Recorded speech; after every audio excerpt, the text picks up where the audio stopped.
ngathatha igrosanyana lapha endlini afaka eplastikini ngenza isijumbana ngashona khona. Amen. Ngalelo langa ngaphupha ingelosi. Wow. Kodwa ke sekuseduze ukubuya kwenkosi uJesu. Sekuntambama khathi le okay seliyashona ilanga. Wena osewumphiki Kristu ongafuna ukukhuleka egameni lika Jesu udukile emntaka baba. Amen. Kukhulekwa egameni lika Jesu. Ilona lodwa igama lika Jesu elinikeziwe ebantwini. Greetings. Do you want to become an epoxy expert where you know everything about epoxy, how to apply epoxy on the floor, or you want to style the floor at your home? Everything that you want concerning epoxy, just feel free to contact Mr. Epoxy, because in Mr. Epoxy we do training and we do sell the material. Our training is 3,850. It takes 2 days, theory and practical, and upon completion you get your certificate where you can apply everywhere you want. And we also have a stucco paint. Stucco paint is the epoxy that we apply on the wall. So even that one, we do have training. So for training is 1,500. It only takes 1 day. It is also a theory and practical. And even on that one, you also get the certificate. So, and everything that you want, whether you want material, you want training, or you want us to come and style your floor and do your floor, all kind of design, feel free to contact us on Mr. Epoxy. Our numbers are written here on the screen.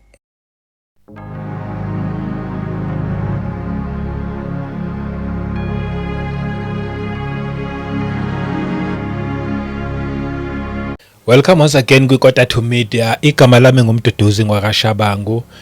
Asibingelele simamukele nje sibonga uMongcwele uyinkosi ungumsindisi. Lithi mangabe likhulumizwe lithi futhi uyena osigayida kulona lonke iqiniso. So nje siyambonga ngobukhona bakhe. Sibonge nenkosi uJesu Kristu, sibonge ubaba wethu sezulwini, umusa nje nothando. Siyanibingelela ke bazalwane, sinithanda nje futhi ngendlela esimangaliso. Koqala ukuhlana nale channel ngizothi mina ungashintshi ungayindawo like asikhuluma indaba ezimnandi sothi siqeda na kanjani ngomusa nje wenkosi uJesu Kristu ebusezakele. Ngiphinde nginibonge nje bazalwane ngesupport yonke enilethayo, ngama comments, ngama likes, ngokusubscribe ukuze lo msebenzi uzobulokhu uqhubeka kuya phambili. Siyanibonga nje bazalwane nakuma channel partners, siyabonga kuningi nikwenzayo. Ngelinye lamalanga inkosi nobona yophendula nje, nobona nini ukuthi lento esasithi siyenza kudlala kanti ayinkulu kangaka. Namhlanje angikho ngedwa, ubuyile futhi usiswethu esimthanda nje ngendlela esimangaliso, usisusimangele Khumalo. Nimzuyile ubufakazi bakhe njengoba bekhona last, ubuyile ke futhi manje siyaqhubeka khona lapho nje lapho bekade sigcine khona. But before siqhubeke ake siphinde simamukele osukwini lanamhlanje. Siyabonga isikhathi sakho, sakwamukela uJesu Kristu inkosi. Amen. Ngiyabonga ukuphinde ngithola ithuba futhi yebo lokuthi siqhubeke la sigcine khona. Ngiyabonga kakhulu babushabangu. Sayibonga Nkosi Jesu Kristu. Sayibonga. Hayi wasilethela ubufakazi babuhle. Ngeke futhi ngisalokho ngumosha isikhathi, ngizothi nje ngidedela kuwena namhlanje ukuthi siqhubeke la sasikade sigcine khona, ngoba wagcina ukukhuluma indaba yokuthi hey nakho lapha sewuyaphatheka namaphupho wathi awu3. But ke ngendlela oyihlele ngayo okwanamhlanje ngiyiletha kuwe nje. uJesu Kristu inkosi. Amen. Ngiphinde ngibingelele egameni lika Jesu, ngibingelele emhlabeni wonke la kufinyelela khona uYouTube. uJesu Kristu inkosi. Amen. Ya ekuhlaselekeni kwami ke kahlaseleka ke bazalwane, ngaphupha amaphupho azaba u3 ngobusuku obodwa. Elinye kwangathi ngisekhaya la ngizalwa khona, ekhaya kubo kababa. Yebo. kwaKhumalo. Engathi ngikhonjiswa ithuna. Yebo. Kungathi khona ongibuzayo ukuthi awuleli ithuna lezingane zikaSibanibani. Ngathi mina yebo. Engathi ke kushuthi kumele elami ithuna obekumele lilandele lapho. Kwangathi ke sengingena endlini yasentabeni eNdlajova kuyabonelelwa kodwa ekhaya kwaNsibande. Yebo. Uma ngingena lapha endlini ngireporte komunye umzalwane owumama, ngimbikele ngithi mama ngiyagula. Kungathi mangibamba ikhanda ngibamba isandla esisodwa sengibhaqakile la. Yo. Ngithi ngiyagula, ngicela ukuthi ungireportele kuMama Mtsibande, ngicela wazisa uMama Mtsibande ukuthi ngiyagula. Engathi ngithi sengikwenzile konke bekumele ngikwenze, sengiyahamba. Yebo. Ya, ngahamba ke ngaphaphama. Uma ngiphaphama lapho ngithi awu Nkosi sengiyaphupha futhi. Ngiphaphame ngikhuleke. Kunomkhuleko obizwa ngokuthi umkhuleko wokunqoba. Kahle mningi nje umkhuleko yasekhaya lezwi ubaba uMpostoli ayenzile ngenxa yobuningi babantu egroupini ukuthi akezukwazi ukuthi as-attende sonke. Nami ngizoqhamuka ngithi baba ngicela umkhuleko, nomunye baba ngicela umkhuleko, kanti sibaningi ngoba igroup inama members manje angaphezulu ka10,000 ikhaya lezwi. Ama group akhona usewahlukaniseka u11. Jesu Kristu inkosi. Igroup more than 10,000, more than 10 into njalo. Igroup nje siyonke ikhaya lezwi linabantu sekuhlangene abangaphezulu ka 10,000. So lo 10,000 uhlukanise ngama group kwaba ama group awu11. Sengiyezwa yebo. Shooting no group 1 to 11. Yo. Kulabantu abawu 10,000. Yebo nangaphezulu. So kunemkhuleko ke akayenza njengalomkhuleko lo we repentance uRoma 10:9. Yebo. Bese kuba nomkhuleko obizwa ngomkhuleko kaMay 18. Kushuthi wawenza ngoMay nge-18 May, angazi bathi kwaku 2023 mangaphosisi. Yebo. Jesu Kristu inkosi. Bese kukhona awenzile last year ngoJuly. Umkhuleko wokunqoba ke loyo. Yonke lemkhuleko inoRoma 10:9. Sivuma uJesu kuqala. Amen. Bese yakhuleka kuBaba. Yebo Jesu Kristu inkosi. Amen. So njoba kade ngihlaselekileke kuzosa kube umhla ka8 February. NgeSunday. Yebo. Bengifake ku repeat lo mkhuleko wokunqoba. Yebo. Lokho phinda ngize ngizumeke. Amen. Yes. Kwase kuyintathakusa. Iphupho lokugcina engize ngaphaphanyiswa ialarm ka6 ekseni ngeSunday. Yebo. Elesithathu, umbono wesithathu. Lapho ke ngibone sengikuma premises ase clinic. Angazi noma bekuyiclinic noma bekuyisibedlela. Ngathi ngise OPD yakhona, OPD yakhona ngize njengomuntu ogulayo ngithi. Yebo. Ngoba ngiyagula phela. Engathi ngifike kuthiwe mangifika ngisazobhalisa, ngifike lokukhwehlela. Ngikhwehlele. Bese bevele ngokuza ukukhwehlela kwami. Bavele bangenzela ifile elimaroon. Khona la. Yep. E-reception yala. Bangenzele ifile elimaroon but elimaroon elikanje. Wow. Not lo maroon, lo maroon lo ongathi yigazi. Ihlule legazi. Yes. Kungakanyana ngathi iphesi yemali engakanyana. Ifile. But ifile. Awu. Kodwa kuyinto engaka bakubiza ngefile. Yep. Shuthi mawuphethe le file emaroon kanje engakanyana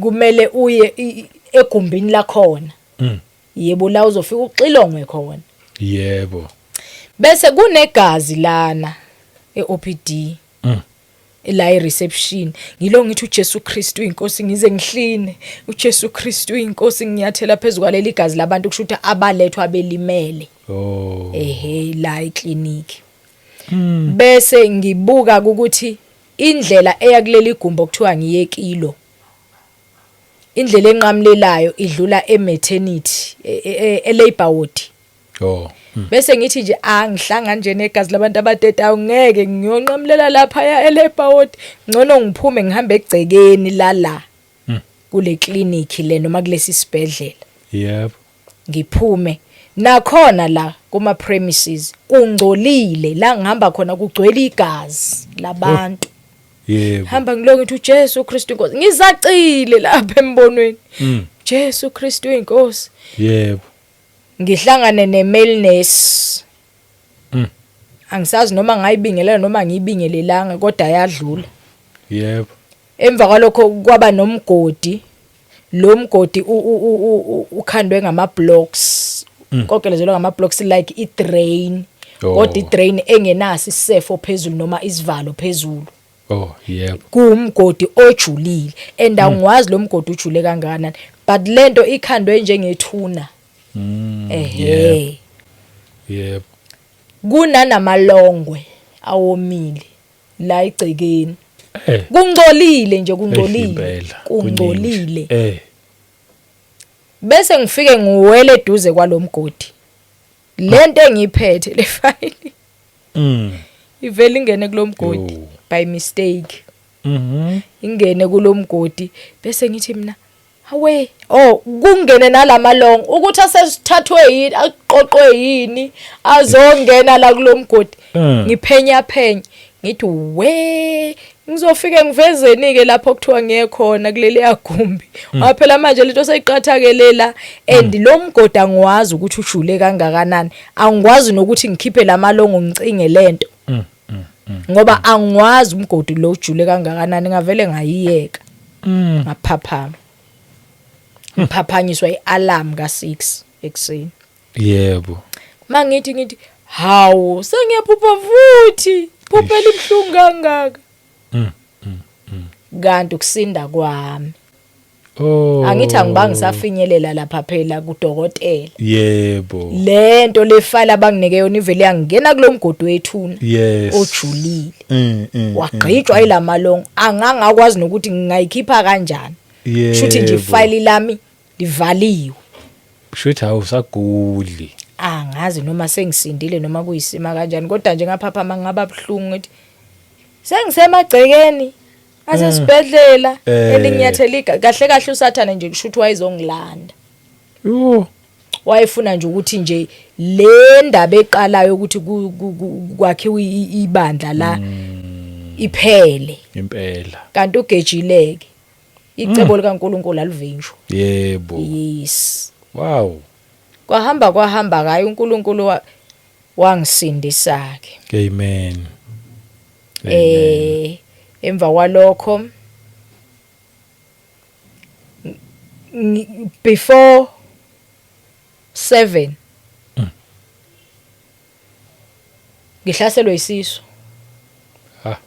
ngali Sunday yebo before 7 ekseni ngihlaselwe isisu ngiphuthume kuthe mangabe sesenkonzweni ngishumayele sengizwe ukuthi sifuna ukuqala phansi sifuna ukungishisa ukushumayela ke manje usuke epulpit ngithi bazalwane ngiyagula ngihlaselwa izizwe ngathi nangu usathane bo ngeke sakhuleka cha inkosi yangisiza ngapreacha ngaze ngaqeda amen Jesu Kristu inkosi amen emva kwalokho ke hayi inkosi yangisindisa ke ngaphinda I think ukusakwa kwangeMonday ke ngavuka nombono futhi engathi bengilele nowesifazane onesifo sikashukela diabetes yebo ngiyamazi nje lo yamzalwane owale enkandla wakudala nje kudala udalo athikho ushukela. Oh. So engathi ngilele naye embedeni ishidi la khona elisembedeni limaroon. Ikhona indaba nalo maroon. Impela yazi nje. Limaroon leli shidi engathi mangivuka kulombhede kusale isithunzi sami, imap yesithunzi sami like umuntu oye wajuluka. Oh bese kusala leyo map leyo exactly nje umzimba wami nje obade ngilele la eduze kwalosisi lo. Yebo. Ngivele ngivuke gubhu ngizizwe nginamandla. Mangiphenduka ngimbheka lo sisi ulele Nkosi yami yena ugoqene khona kulombhede ngivuke ngizizwa ukuthi nginamandla ngiphilile. Amen. Ngisibuke nje isithunzi lesi ngithi awu wasala sithunzi. Yebo. Embedeni kwaba ukuphaphama kwami. Wow. Kwaba ukusinda kwami ke completely. Amen. Jesu Kristu inkosi. Yebo. Impela kwakuyisambulo sokuphila. Yebo. Ngasinda kanjalo ke till today ngiyaphila. Yes. Ngamandla kaNkuluNkulu. Amen. Ngiyarecover kakhulu. uJesu Kristu inkosi. uNkulunkulu wethu akahlulwa yiluthi icebo lakhe lingevinjwe. Yebo. Sebenzelana kube ngokuhle kwababizwe ngecebo Romans chapter 8 verse 28. Yebo. Jesu Kristu inkosi. Amen. Ngidluleke ngize la babushabangu lapha yaku Isaiah 58. Oh. La kunelanga nginokubaba nje umkhosi. Oh. Ngoba umntwana kaNkuluNkulu osetshenziswa uNkulunkulu oyisisebenzi senkosi noma ngabe ke ngizothini awuyena mhlawumbe umuntu obizela ukushumayela or ukwenzani but umntwana kaNkulunkulu. Yebo. Kumele ujwayeze ukuzila ukudla. Amen. So ke nami nginokubamba nje umkhosi ngikhuleke nje kuNkulunkulu ngiye enkosini. So ke ngelinye ilanga ke ngisemkhosini kiwo lo nyaka ophelile. Yeah. Towards nje ukuphela kwenyanga bekubani October. Oh. Jesu Kristu inkosi ngo-2025 October. Yebo. Ngalokhuza ngathi mangisemkhosini mangifundizwe. Inkosi yangikhomba ezwini Isaiah 58. Okay. Ngicela sifunde siqale ku verse 6. Okay. So funda nje verse 6, 7 and 8. Jesu Kristu inkosi. Amen. Isihloko sakhona sithi ukuzila okuyikho. Sengitholile. Kwelesingisi sithini isihloko? Isihloko sikhona ngapha. Jesu Kristu inkosi. Isihloko sithi fasting that pleases God. uJesu Kristu inkosi. Amen. Fasting that pleases God. Yes. uJesu Kristu inkosi. Amen. Yeah, so ngafunda ke uverse 6 uthi uverse 6 akusikho lokhu kuzila engikukhethileyo yini ukuthukulula izibopho zobubi nokuxegisa imichilo yejoka ukukhulula abacindezelwayo nokwaphula onke amajoka na. Verse 7 akusikho ukwabela abalambileyo isinkwa sakho nokuyisa bampofu nemhambi ekhaya lakho nokwembesa ohambaze lapho umbonayo nokungazisithezi kwabayinyama yakho na. Jesu Kristu inkosi. Amen. Verse 8 khona ukukhanya kwakho kuyakuqhamuka njengokusa nokuphuluka kwakho kuyakuvela masinyane. Ukulunga kwakho kuhambe phambi kwakho inkazimulo kaJehova ibe semva kwakho. Amen. Jesu Kristu inkosi. Amen. So ngathi mangiqeda ukufunda lama verse lawa. Yebo. Inkosi yangikhomba komunye umakhelwane osestradini ngathi nje unokuphazamiseka komqondo ungwesilisa. Oh yeah. So uhlala endlini nje yeRDP indlu siyazi yabamnyama phakathi ukubasa. Jesu Kristu inkosi ngoba vele umuntu ophazamisekile nasemqondweni. So inkosi yagcizelela ukuba ngalelizwi uverse 7 uthi akusikho ukwabela abalambile isinkwa sakho. Ngahamba ngayonikela kulompofu. Yep. Ngathatha igrosanyana lapha endlini afaka eplastikini ngenza isijumbana ngashona khona. Amen. Ngalelo langa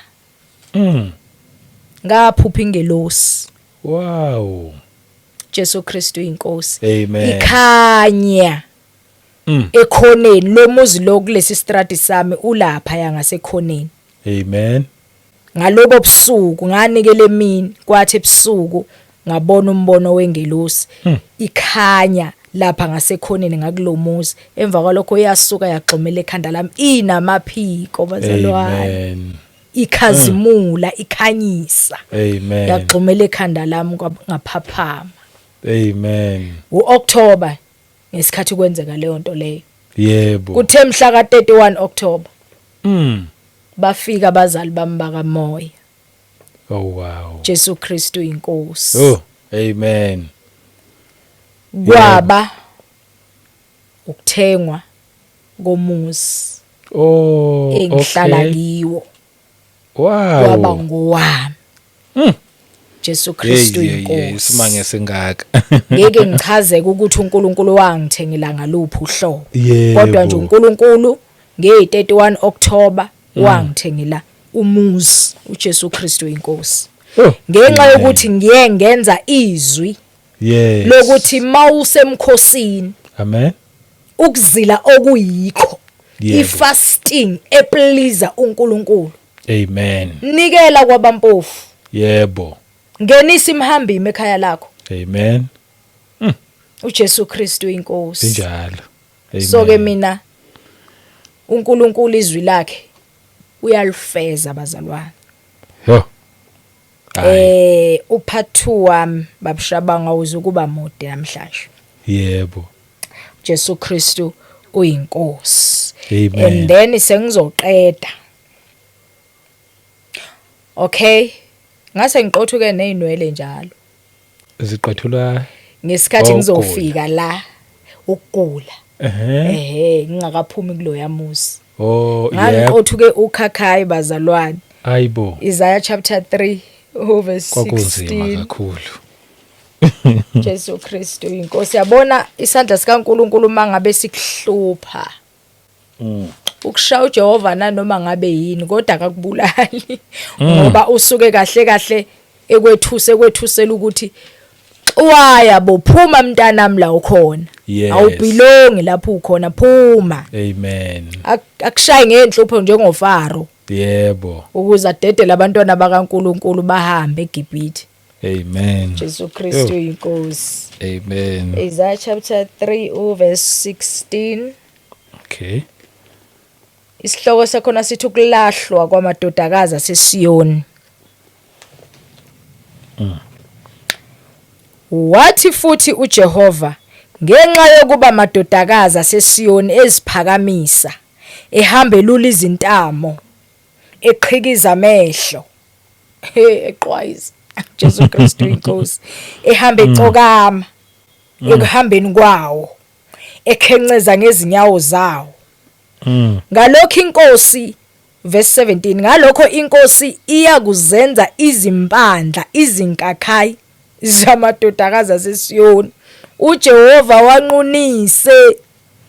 Mina ngiyakwazi ke bazalwane ukuba wesifazana onempandla hayi ngoba sengihanjelwe iminyaka. Kodwa ngenxa yokuthi bengisezonweni bazalwane Jesu Kristu inkosi. Amen. Kodwa nganede ngangena ekhaya lezwi. Yebo. Ngavuma izono zami. Yebo. Zahluma inwele. Oh. uJesu Kristu inkosi senginenwele zami nje iphelele nje ioriginally. Zendalo. Wabuyiselwa uNkulunkulu wayibuyisela ngenxa yokuvuma izono zami bazalwane. Jesu Kristu inkosi. Amen. So sigcine lapha ya ekuqaleni ngithi ngizochaza ngendlela esifundiswe ngayo yokuvuma izono la ekhaya lezwi. Yep. Indlela yasekhaya lezwi Yep. Embulwe inkosi uJesu kubaba uNtsibande. Angithi ikhalezwi laqala ngo2020 ngesikhathi izwe livaliwe. Esikhathi seCovid. Yep. Kwaqala igroup ikhaya lezwi. Ibandla laseliveli likhona entabeni eNdlajova kuyabonelelwa. Inkosi uJesu yayisikhuluma nobaba umpostoli uNtsibande ukuthi akaqale igroup kaWhatsApp. Yep. Ashumayele kuWhatsApp ngoba amasonto ayivaliwa ngithi ngaleso sikhathi. Yep. Jesu Kristu inkosi. Yep. So banda abantu. And then okunye okwambulwa inkosi kubaba uNtsibande ukuvumisa izono. Izono ziyavunywa. Amen. Lapha yama ufunda lapha ku Joshua uverse 20. Yep. La impi kaNkulunkulu yahlulwa.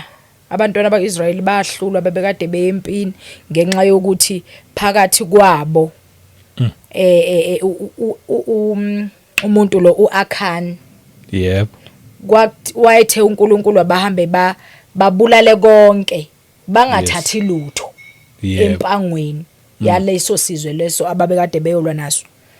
Jesu Kristu inkosi. Amen. So uAkhan ke yena kwaba nezinto ezinxanelekayo ayithathayo. Yebo. Yes. Mayebuya nalezi zinto wafika ayithukusa etendeni lakhe. Manje uJoshua uyamangala ukuthi hawu uNkulunkulu uthe asiye empini. Pho manje wayisinqotshiwe. uNkulunkulu wayeseyamtshela ukuthi kukhona othathile kokuqalekisiweyo. Amen. Kanti uthe uNkulunkulu nibulale konke. Yebo. Jesu Kristu inkosi. Amen. So uAkhan ke lo lapha ku chapter 7 uJoshua uverse 20.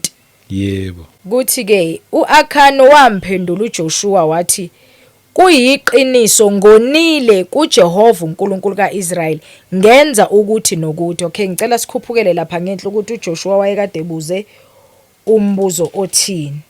Ngicela siqale kuverse 18. Uthi verse 18 wayisondeza indlu yakhe ngabantu uAkhan kaKami kaZabidi kaZera owesizwe sakaJuda wathathwa. Verse 19 uJoshua wayesethi kuAkhan, ndodana yami ake umnike uJehova uNkulunkulu kaIsrayeli inkazimulo uvume kuye ungitshele okwenzileyo ungangifihleli. Amen. Jesu Kristu inkosi. Amen. Uthi uJoshua la uAkhan akavume kuye. Angithi mawuya ngale kwi New Testament lapha kobani angisanoma kuPetro angazi imuphi uPetro uFirst noma uSecond. Jesu Kristu inkosi ukuthi vuma izono zakho omunye komunye. Nakwe kaJakobe chapter 5. Yes, nakuJakobe. Yes. Ukuthi kahle sivuma umuntu uvuma isono omunye komunye kodwa futhi awuvumi kunombani. Yebo. Uvuma kumuntu ogcotshwe uNkulunkulu omgcobela ukuthi avumise izono. Amen. Umhlambulukisi. Yes. Ongeza ukukhuluma ngezono zakhe epulpit. Ukuthi umbona nje lo kade ehlambuluka ukuthi uye wakhipha isisu. Yep. Jesu Kristu inkosi. Amen. So uthi kuJoshua la kuAkhan, ndodana yami ake umnike uJehova uNkulunkulu kaIsrayeli inkazimulo. Kushuthi mangihlambuluka mangivuma izono nginika uNkulunkulu inkazimulo. Ngiyamdumisa ngokuthi ngikhipha ubuhlazo bami, amahlazo ami ngiwadalule. Ngivuma ukuthi ngenzeni. Amen. So uNkulunkulu wambula ke encekweni kaNkulunkulu ubaba Ntsibande. Yebo. Ukuthi avumise izono ukuthi ngenxa yokwanda kwabantu egroupini abantu sebelinda isikhathi eside. Uthi ubaba mangabe echaza uthi ngaleso sikhathi abantu bebelinda u3 weeks Yo. Yep. ukuthi aze ubaba afinyelele kwi-message yakho ku WhatsApp ezwe ukuthi uvuma uthini uhlambuluka ini. Oh yeah. Uthi ngathandaza kuNkulunkulu ukuthi Nkosi uJesu napa abantu banda uma abantu sebelinda isikhathi eside kangaka kuzokwenzakalani uma umuntu eshona idate yokukhuluma nami ingakafiki. Yebo. Yathi Nkosi uJesu ababhuke abantu kuyo ubaba uNtsibande bese ubaba uNtsibande abanikeza idate. Yep. Bese uma ubaba uNtsibande sekunikezile idate yokukhuluma naye ukuthi umfonele ngalelo la ngikhulume naye the time usalindile. Yep. Uzolinda ukuthi uthathe ibhuku uzibhala izono zakho kusukela uqala ukuhlakanipha. Oh. Mhlawumbe mawukuthi wawuna kunezinto owazenza una 4 years osayikhumbula. Yep. Inkosi mayikhumbuza bhala phansi leso sono. Amen. Sasidlala nomacashelana ngithi. Isono leso. Amen. Kunjalo. Ngesikhathi uphenduka usumdala usindiswa wasihlambuluka nje leso sono. Awu futhi wawusukhohliwe. Wawusukhohliwe. Yebo. Yebo wagcina nje uvuma Inkosi uJesu, Nkosi uJesu ngiyavuma umlomo wami ukuthi uyiNkosi ngithethelele Inkosi izona engizenzile kwabo ukusindiswa kwakho. Kodwa kunezono ongazange uyivume. Yep. Like zokalekisa ngani? Mhlawumbe ubumhoshuli wezisu. Yep. Ubumqwayizi. Wathi nomusindiswa wadibana nomfundisi ongavumisi izono. Yep. Ngoba bakhona babushabanga abafundisi abangakholelwe kuvumeni kwezono. Bathi ngani ngimvumile nje uJesu sengisindisiwe zithethelele zonke izono zami ngithola umusa. Yep. Ngifumene ivangeli lomusa. Ivangeli lomusa liyasho yini ukuthi hleba. Lesono sokuhleba uzivumeni nisona. Ohlebe sewusindisiwe ke sewuthi uyikhola usindisiwe. Uzivume nini? Yep. Njengoba uqhubeka uxabanisa abazalwane uchitha amabandla uchitha imishado yabantu. Nami nje ngingomunye ngithi owachitha umshado womuntu. Kodwa ngithi ngisindisiwe njalo ngomama mfundisi. Izono ziyavunywa. Amen. Jesu Kristu inkosi. Amen. So indlela ke ambula ngayo kuNkulunkulu akhuluma ngayo Inkosi uJesu mayikhuluma nenceke yakho baba uNtsibande wathi ngenxa ukuthi abantu sebebamba ulayini abantu bayanda abafuna ukuvuma izono zabo ababhale phansi umuntu umnikeza idate abhale phansi uma kwenzeka kufika usuku lwakhe lokuhamba emhlabeni idate yokukhuluma nawe Ntsibande engakafiki ngiyomngenisa ezulwini cause akenze appointment nawe. Oh. Kodwa uyenza nami uqobo mina uNkulunkulu. Amen. The time eqale bhala usumnikezile idate ngiyamthethelela zonke izono zakhe. Hey. Amen. Bese umidate ifika esaphila akenze izwi lapha yakweka Jacob.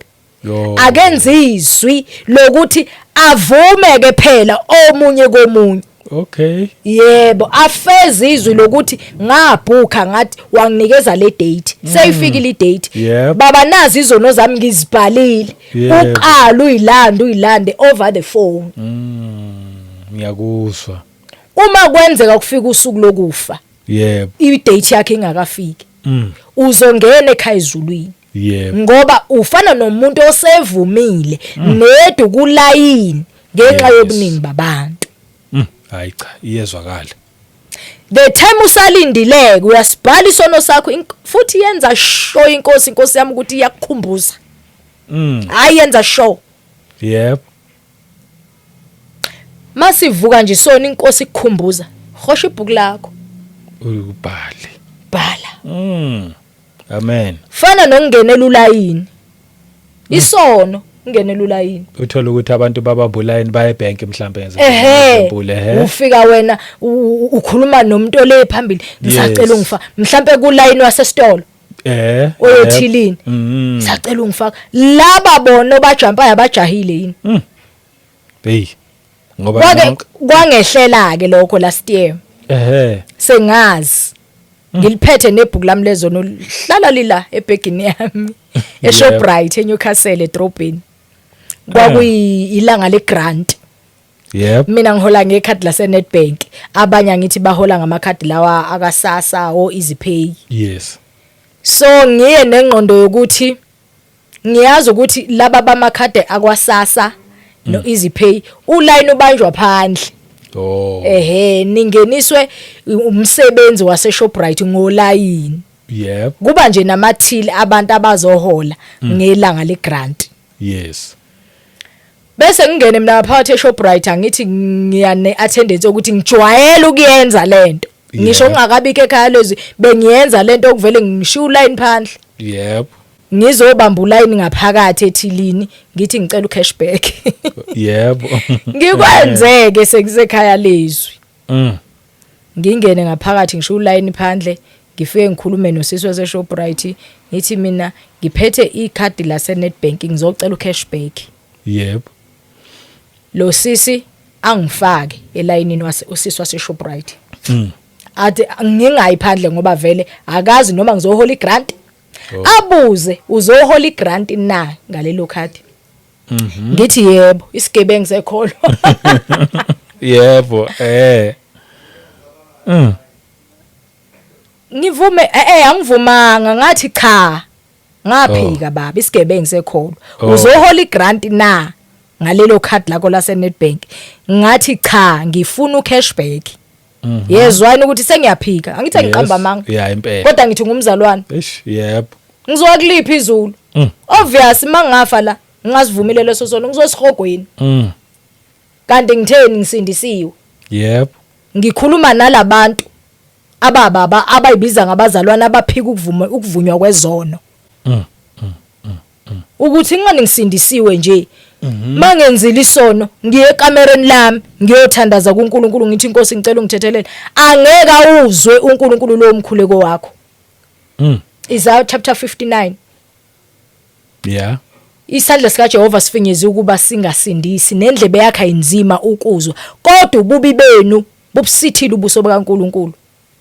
Uzokuzwa kanjani ngoba izono zakho lezi ongafuni ukuyihlambuluka yizo lezi eziwudonga olwenza ukuthi noma uthi uyaguqa ekamereni lakho uthi uyathandaza uthi uyahlambuluka hayi mina ngihlambuluka ekhoneni lami nje noNkulunkulu ngeke uzwakale bhidliza lolu donga ngokuyevuma kumhlambulukisi. Amen. Jesu Kristu inkosi. So sengiphikileke ngathi cha kuyona imali egrant. Wangifaka usisi wabantu elayinini. Yebo. Sakuzoba nje yimi ethilini. Yaphela imali ethilini. Yebo. Kwavela kwafika engqondweni ukuthi mzalwane sawuqamba amanga vuma isono sakho ngahosha ibhuku lami ngabhala thatha ama-earphone ngafaka efonini ngafaka ama-earphone ngavula umkhuleko we-repentance.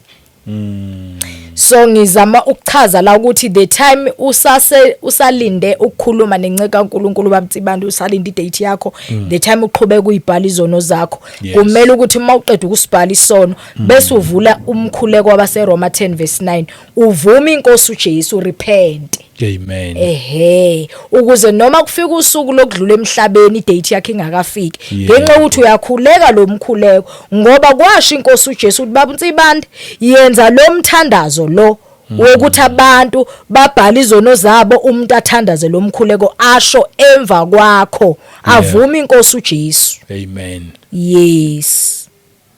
Ngicabanga ukuthi iyezwakala izwakala nje kahle kakhulu uJesu Kristu inkosi. Sayibonga Nkosi. So ke ziyavunywa ke izono egameni lika Jesu. Amen. Ngibe nombono ke sengigcina. Okay. Umbono lo Jesu Kristu inkosi. Umbono ngabona umbono ngebranch yakhona eNewcastle.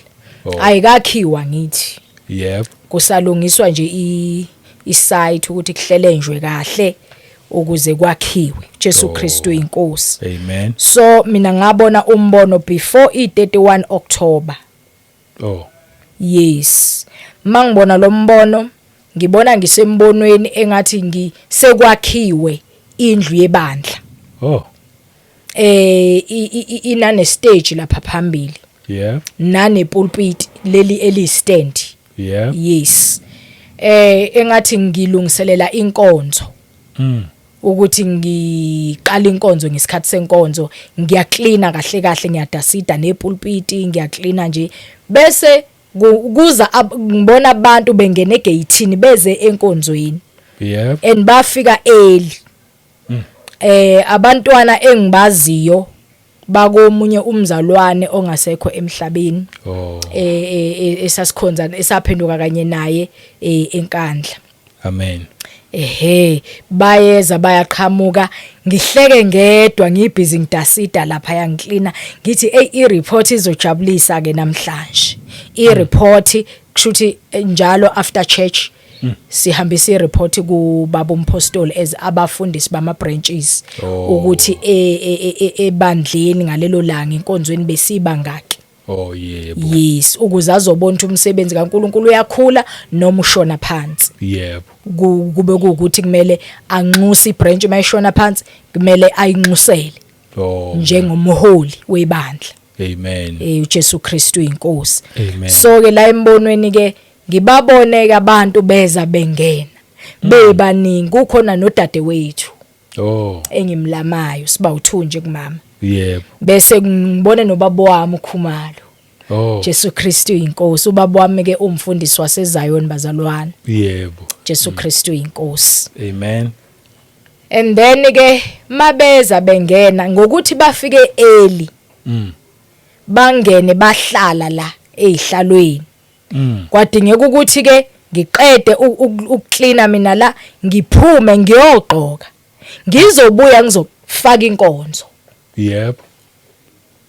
Ngiphume ke ngigijime ngiyogqoka nezicathulo ngaboleka izicathulo zomunye umzalwane oyintombazane wavelwa nginika uphaca odeck omnyama owuqinsi. Yep. Wangapha kwa right. Ayi ngivele ngithi mina ngugqoke lo phaca ngithi awu phaco nje hayi ngeke ngiyabonga sisi. Unyawo lwami ngivele ngilubone lungcolile. Kwase khona lapho kwaqhamuka amanzi clean agelezayo. Ngase ke ngifaka unyawo lwami la ka right ngaligeza ngasuka lapho ngagijima engathi mangigijima ngibuyisela amathuluzi wabazalwana abathile. Oh. Ngiyawabuyisela. And then mase sengibuyiselile sengiqedile ngamnikeza omunye wayesimo sika gogo. Umzalwane osekhulile nje osewugogo. Ngimnikeze ithuluzi lakhe elide njengegeja. Elinomphini njengegeja but ngathi liyihariki but alisiloni hariki ngaphambili. Yep. But nje ubude ngathi yihariki irake or igeja. Oh. So ngamnikeza ngiyagijima njalo ngiphuthuma ukuyofaka inkonzo ngishiya abazalwane lapha belindile ngokuthi basheshe bafika. Yebo. Mangiphuma lapho kwalo gogo ngigijima endleleni ngithatha ifoni yami ngibheka isikhathi ukuthi asikaka ngishaye yini isikhathi sokuyoqala inkonzo. Mangibheke efonini ngize ngiyiphendula ifoni ngithi hayibo ubani isikhathi u2 ochathekile. Inkonzo ingena 9:30. Ngalesikhathi ngibona lo mbono loyo sasangena kwakuba intercession 9:30 to 10 bese ngo10 inkonzo yaqala. Yebo. Mangibuka isikhathi ngiyibukisisa kahle ifoni isikhathi u15 u3 ntambama ngithi. Yebo u3 ntambama. U15 kube nama dot. Njoba uyalibona leli wash. U15 bese kuba u0 nenamba. Engasayikhumbula ukuthi kwaku0 bani ama second akhona. Yep. Ngithi mina sekuntambama. Inkonzo ingakaqali ngaphapha. Hey. Kanti angisho ku during October mangibona lo mbono. Yep. Kanti ke nge31 bazofika kabazali bayithenge leya ndawo. Yep. Abazali baka Moya. Yep. Ukuthi kuzokwakhiwa indlu kaNkuluNkulu la. Yebo. kube nebranch yasentabeni. So enhlizweni yami sengiphapheme ngikhuleka ngombono yangichazela ke inkosi ukuthi usho ukuthini lo mbono. Yeah. Usho ukuthi angithi bengumama mfundisi lapha. Yebo. Yangikhipha inkosi. Ehe. Manje sekumele ukuthi ngivume izono zami ngibhabhadiswe. Okay. Ebese ngiqhubeka nomsebenzi wenkosi. Kodwa ke sekuseduze ukubuya kwenkosi uJesu. Sekuntambama. Khathi le. Okay. Seliyashona ilanga. Singakhonzile kungenzeka yakhiwe vele indlu iphele. Kusha isikhathi sokuthi inkosi uJesu ilanda ibandla kungakaqalwa kwakukhonzwa. Wow. Hey, yeah. So ke wake up bazalwane. Yebo. Lezi zono osayifihlile. Angikalekise ngesono sokubhema. Abasha bethu besilisa abanye babanjezelwa ama drugs. Ngiyacela ukuthi uvume inkosi uJesu njengenkosi nomsindisi iyona ezokupha amandla okuhlukana nesono. Amen. Ngokwakho mntaka baba ngeke ukwazi ukuhlukana nesono akuhlukaneki. Amen. Kodwa wena vuma inkosi uJesu repenta, vuma inkosi uJesu njengenkosi nomsindisi. Uvume kwabase Roma 10:9 kube ukusindiswa kwakho bese inkosi uJesu kupha amandla okuhlukana nesono. Amen. Abasha bethu besifazane nabesilisa abanye babanje umjolo ukuthi awusengizomiyeka ngempela esengithembise nomshado. Uyakubambezela. Yebo. Uma uNkulunkulu ekudalela ukuthi uzokunikeza umshado, lwela umshado ongcwele, hayi umshado wokuzifunela. Amen. Jesu Kristu inkosi. Yebo. Ilokho nje engithanda ukugcizelela kukho ukuthi seliyashona ilanga sekuntambama. Seliyashona ilanga. Mtaka baba shiya konke, dela konke. Yebo. Ubambane nenkosi uJesu. Amen. Ngokuba ilanga seliyashona. Inkosi uJesu isiseduze ngohlobo olumangalisayo. Yes. Ngigcine ngezwi likaNkuluNkulu kuyizenzo chapter 4:12. Sengivala egameni lika Jesu. Uthi uverse 12 ayikho insindiso ngomunye. Yebo. Ngokuba alikho futhi elinye igama phansi kwezulu elinikiwe ebantwini esimele ukusindiswa ngalo. Bazalwane, bantu bonke bakaNkuluNkulu emhlabeni wonke.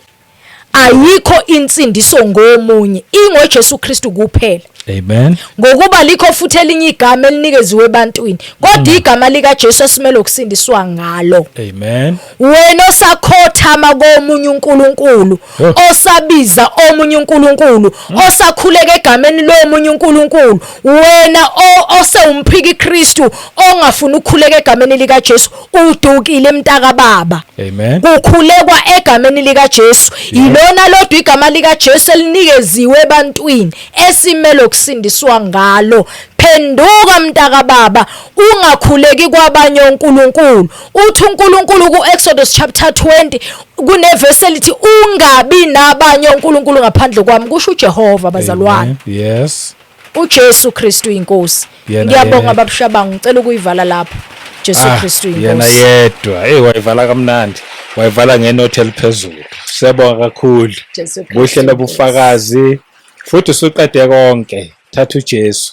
Usuqedile. Mina hayi akusekhe ngakusho la sengabe ngiyamosha nje. Siyabonga kakhulu. Amazwi akho gcina namanamba ama contact. Okay, amanamba wami okugcina bazalwane ngiyacela ningene ekhaya lezwi ku WhatsApp. Ngiyacela ukuthi na ku YouTube ni subscribe ukuze nizothola inkonzo zasekhaya lezwi. Ungene ku YouTube usubscribe uthi ikhaya lezwi Apostle Dr. SD Mtsibande. uJesu Kristu uyinkosi. Inamba zami 076 583 4494 076 583 4494. Ngiyatholakala nangama calls ngiyona le number na ku WhatsApp kuyona le number. uJesu Kristu inkosi. phendukani sekuntambama seliyashona ilanga.